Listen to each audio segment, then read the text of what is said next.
3 दिन तक ये कॉलें आती रही हैं। ठीक है। तो पुलिस वालों को झोलियाँ फला के यही कहता रहा तेज हो जाओ। सिर्फ मेरे 4 कदमों पे ये घर वो मौजूद है जहां मुल्जिम पनाह गुज़ीर था। जालमाना तरीके के साथ, फिरौनियत के साथ उसको किया, अगवा किया जाता है और उसके बाद तवान की डिमांड की जाती है कि 20 लाख रुपए जो है वो अदा किए जाएं। इनके घर की अभी तक इन्वेस्टिगेशन भी नहीं हुई। अच्छा, अभी तक कोई शख्स यहाँ तक नहीं आया। हाँ, हम फिर भी कह रहे हैं कि इसके घर में कुछ शवाद हैं। मैं फजर की बात करूं तो ये वो फजर का घर है जिसमें उसने 5 साल की ज़िंदगी के वो तमाम अयाम गुजारे और अपने घर वालों के साथ मोहब्बत बांटी भी और दी भी। अगर मैं मुल्जिम के हवाले से बात करूं तो आप ये देख सकते हैं कि कितने कदम पे, सिर्फ मेरे 4 कदमों पे ये घर वो मौजूद है जहां मुल्जिम पनाह गुज़ीर था और जिसने बच्ची को उठाया फजर को, इस घर में रखा और कितने अयाम यहाँ पे रखा और उसके बाद सफाकियत के साथ, जालमाना तरीके के साथ, फिरौनियत के साथ उसको किया। ये वो तमाम की तमाम चीज़ें यहाँ पर मौजूद हैं और इलाका जो है वो सरापा एहतजाज करता है। सर ये बताइएगा कि कौन शख्स, क्या नाम था और किस तरह उसने बच्ची को उठाया? रुदाद है क्या? आगाज़ क्या है रुदाद? ये जी 10 अगस्त तकरीबन 11:42 पे बच्ची मेरे पास थी। मेरी दोती है, बाहर निकली है, हमारी गली का 10-15 फुट का फासला है। इस कमरे से निकल के बाहर बैठ गई। बुखार उसको था। 3 मिनट का 12 में मैं बाहर आया हूँ, अपनी बच्ची को नहीं मिल रही, मैं ढूंढ रहा हूँ। ढूंढना शुरू किया तो नहीं मिली, पुलिस स्टेशन गया हूँ। ये जो 5 दिन के बाद मुजरिम बना है जी मेरे साथ। नाज़रीन गिरामी, मौजू की जानिब बढ़ने से कबल आपसे गुजारिश है कि हमारे चैनल को सब्सक्राइब कर लें। कौन है ये शख्स? नाम क्या है और क्या हमसायदा आ रहा है? आपका दोस्त है? मेरे भांजे का दोस्त था।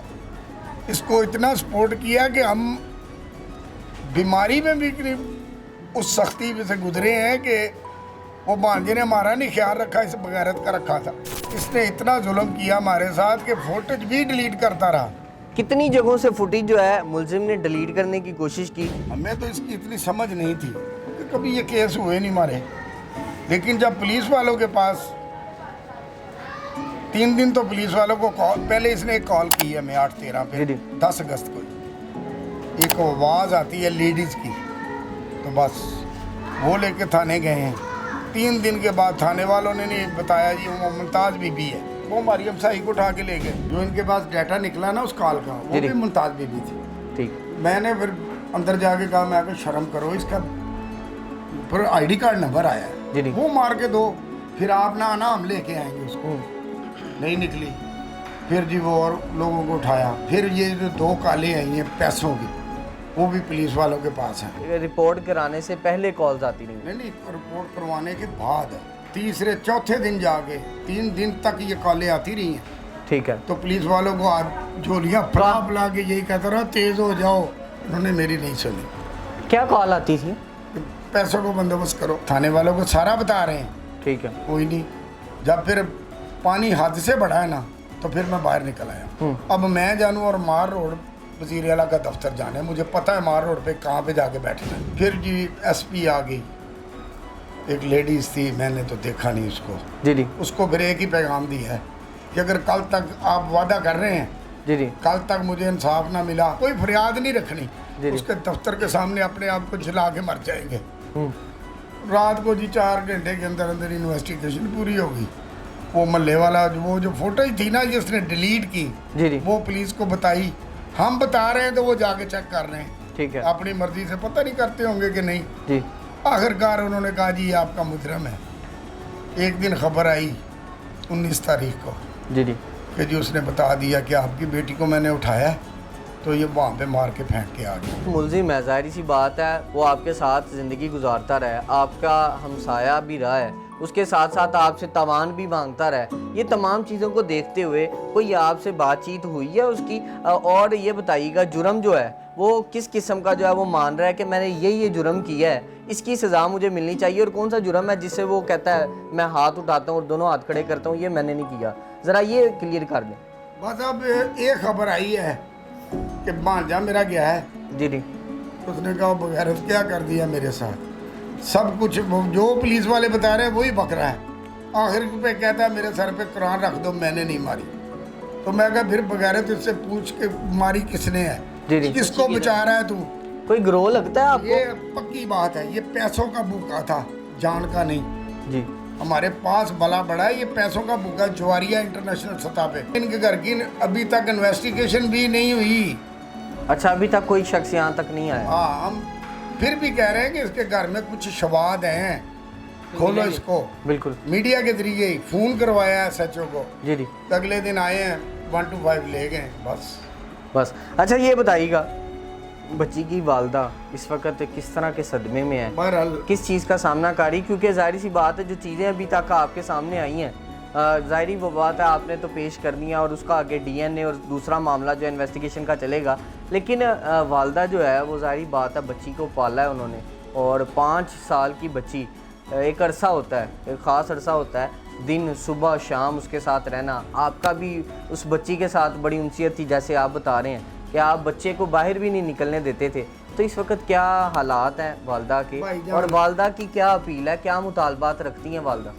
आज की बात बताऊं, काबे के तरफ मेरे चेहरा है, झूठ नहीं बोलूँगा।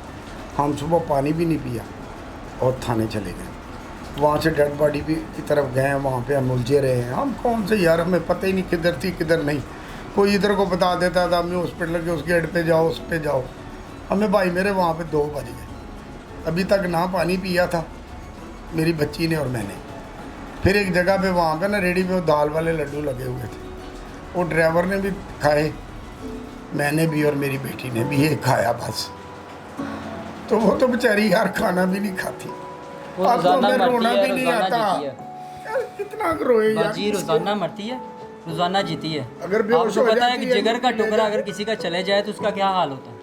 ठीक है ना। उस भाभी को, बाजी को 2 मरतबा हम हॉस्पिटल लेके गए हैं यहाँ से, ऐसी उसकी नाजुक हालत अब उसको शुगर भी निकल आई है यार, नया जुल्म शुरू हो गया।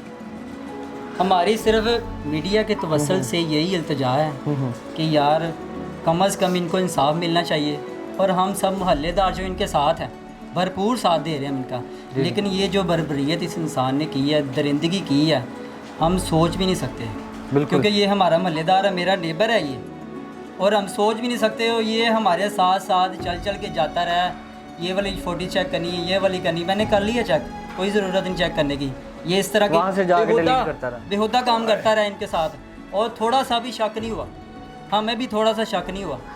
हम हत्ता के ऊपर से हम देखते रहे हैं इसको जब पकड़ के लेके गए हैं ना, पहले दिन इसको लेके गए तफ्तीश के लिए, इसकी बीवी ऊपर लेटी हुई थी बड़े आराम सुकून के साथ। इसका मतलब यही है कि इसके घर वालों ने भी सहूलतकारी की है, उनको इस चीज़ का पता था इसने बच्ची अंदर या इसको अगवा किया हो या क्या किया हुआ है। जो 5 साल बच्ची जिसको अपना नाम भी सही तरीके से नहीं पता, उसको किस सफाकियत के साथ कत्ल किया गया है, और कहा यह जा रहा है कि हड्डियां सिर्फ और सिर्फ दी गई हैं। अभी तक इन्वेस्टिगेशन जारी हो सारी है। 10 तारीख को ये वाक़या होता है और आज तक अभी तक इन्वेस्टिगेशन चल रही है, और पता नहीं कितने माह लग जाते हैं। इनका मुतालबा है अगर तो बच्ची इस दायरा फ़ानी से रुखसत हो गई है तो खुदारा उसका जो मैयत है वो हमें दी जाए, ताकि हम उसको जो है दफना सकें, आखिरी रसूमात उसकी अदा कर सकें, ताकि दिल को तस्कीन हो। और वालदा के हालात ये हैं कि वो अक्सर औकात बेहोश हो जाती हैं, खाना खाना छोड़ दी है, शुगर निकल आई है, नाज़रीन सामाईन, और कितने पहाड़ जो हैं उन पे टूटेंगे ये तो खुदा ताला ही जानता है। कितनी इनको धक्के खाने पड़ेंगे इंसाफ के लिए ये भी खुदा ताला जानता है। मगर मैं अपने चैनल के तवस्सल से वो तमाम आला हुकाम जो इनसे आके वादे करके इनकी जान माल और तहफ़्फ़ुज़ के हवाले से बात करके वोट मांग के गए थे जमहूरी निज़ाम के तहत, और जाके नुमाइंदा बने इन्हीं के हल्के के नाज़रीन सामाईन जनाब सुहेल शौकत भट्ट साहब, मैं उनको ये बड़ा मुदवाना गुजारिश करता हूँ कि खुदारा